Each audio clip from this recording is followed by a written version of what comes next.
ओम श्री सद्गुरुदेव भगवान की जय।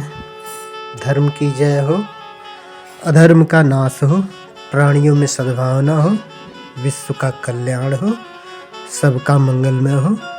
सर्वे भवन्तु सुखिनः, सर्वे सन्तु निरामया। श्रीमद् भगवद गीता के 5वें अध्याय के श्लोक संख्या 26 से 29 तक श्रीहरि के निरंतर जाप करते रहने और सांसों के द्वारा स्मरण करने से व्यक्ति को किस प्रकार से लाभ होता है और किस प्रकार से वह मुक्ति को प्राप्त होता है और मुक्त होकर कहाँ जाता है, इन सभी जिज्ञासाओं का बड़ा ही सुंदर वर्णन है। सांसों की माला में सिमरू मैं प्रिय का नाम, सांसों की माला में सिमरू मैं प्रिय का नाम। श्री भगवान कहते हैं, क्राम क्रोध विक्तानाम यतनाम यच्चेतसाम अभितो ब्रह्म निर्वाणम वर्तते विद्यात्मनम। अर्थात काम और क्रोध से रहित अपने चित्त को जीतने वाला, ईश्वर का साक्षात्कार किया हुआ ज्ञानी पुरुष सब ओर से शांत परम ब्रह्म को प्राप्त है।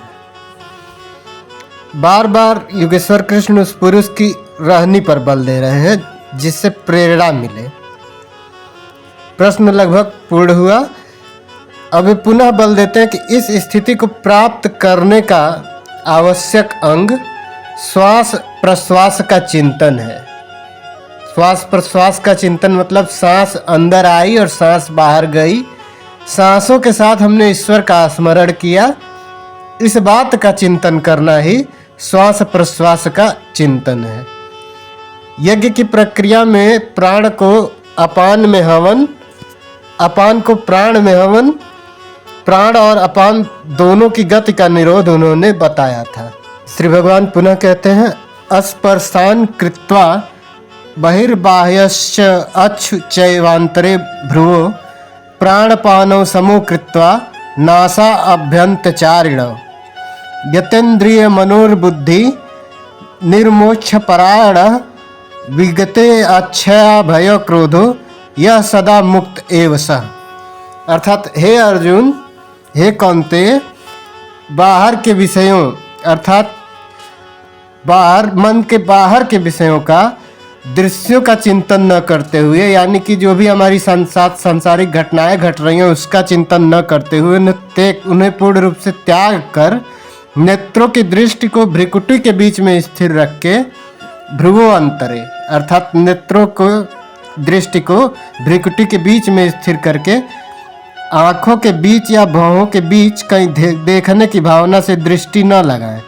भ्रिकुटी के बीच का शुद्ध अर्थ इतना ही है कि सीधे बैठने पर दृष्टि भ्रिकुटी के मध्य में पड़े, दाहिने बाएं इधर उधर चक पक अर्थात अपने चित्त को विचलित न करें, इधर उधर न देखें। जो आपकी दृष्टि है वह भ्रिकुटी के बीच में भौहों के बीच में स्थिर रहे और नाक की दाढ़ी पर सीधी दृष्टि रखें, कहीं नाक ही न देखने लगे। नाक की जो दाढ़ी है उसको सीधी दृष्टि रखें।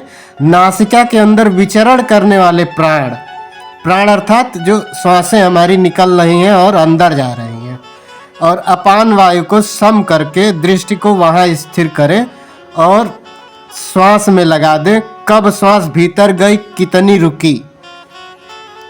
विज्ञान कहता है कि सांस आधा सेकंड रुकती है, प्रयास करके उसे न रोके, जितनी देर रुके रहने दे। कब सांस बाहर निकली, कितनी देर तक बाहर रही, कहने की आवश्यकता नहीं है। श्वासों का स्वतः आवागमन होता रहेगा। सांस में उठने वाली नाम ध्वनि सुनाई पड़ने लगेगी, श्री हरि का स्मरण करें। इस प्रकार श्वास प्रश्वास पर जब सूरत टिक जाएगी तो धीरे धीरे श्वास अचल स्थिर ठहर जाएगा तो मन के भीतर से न तो संकल्प उठेंगे न बाह्य संकल्प अंदर टकराव कर पाएंगे, यानी कि आप स्थित प्रज्ञ हो जाएंगे। आपकी जो चेतना है वह बिल्कुल ही स्थित हो जाएगी।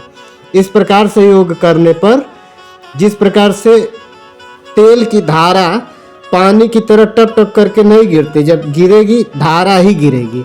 ठीक उसी प्रकार से आप स्थित प्रज्ञ हो जाएंगे, प्राण और अपान की गति को सम कर देंगे, यानी कि अपने श्वास और प्रश्वास की गति को सम करके स्थिर करके, अपनी इंद्रियों को, अपने अंगों को स्थिर करके, मन और बुद्धि को स्थिर करके, जिसने जीत लिया है इच्छा, भय और क्रोध को जिसने जीत लिया है, मनशीलता की चरम सीमा पर पहुंचना, मोक्ष परायण मुनि सदा ही मुक्त है। मुक्त होकर वह कहाँ जाता है, क्या पाता है, इस पर श्री भगवान कहते हैं, भोक्तारम यज्ञ तपसाम सर्वलोक महेश्वरम सुहृदम सर्वभूतानाम ज्ञापम माम शांतिम गृहच्छति। अर्थात वह मुक्त पुरुष मुझे यज्ञ और तपों का भोगने वाला, संपूर्ण लोगों का ईश्वरों का ईश्वर, संपूर्ण प्राणियों का स्वार्थ रहित हितैषी, ऐसा साक्षात जानकर शांति को प्राप्त होता है। श्री भगवान पुनः कहते हैं कि पुरुष को श्वास प्रश्वास की यज्ञ और तप का भोक्ता मैं हूँ। अर्थात वह जो श्वास अंदर ले रहा है, श्वास बाहर कर रहा है, वह सब मेरी इच्छा से है। यज्ञ और तप अंत में जिसमें विलय होते हैं वह मैं हूँ, वह मुझे प्राप्त होता है। यज्ञ का फल भी मुझे प्राप्त होता है। यज्ञ के अंत में जिसका नाम शांति है वह मेरा ही स्वरूप है। जो शांत मन हो जाता है, जिसका नाम शांति है, वह मेरा ही स्वरूप है। वह मुक्त पुरुष मुझे जानता है और जानते ही मुझे प्राप्त होता है। इसी का नाम शांति है। इसी को मन की शांति कहा गया है। जैसे मैं ईश्वरों का ईश्वर हूँ, वैसे वह भी है। अर्थात जो शांत पुरुष है, जिसने अपने मन को शांत कर लिया है, उसके लिए ईश्वर के समीप जाना कोई कठिन कार्य नहीं है। और जिसने बताए गए मार्ग के हिसाब से योग कर लिया, यानी कि अपने नेत्रों की दृष्टि को भ्रिकुटी के बीच में स्थिर करके योग कर लिया, वह श्री भगवान को अत्यंत प्रिय होता है। जिसके श्वास प्रश्वास में श्री हरि के नाम की ध्वनि, श्री कृष्ण के नाम की ध्वनि आती जाती है, वह अत्यंत भगवान को प्रिय होता है।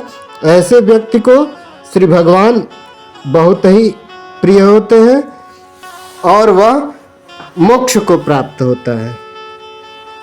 जय श्री कृष्ण।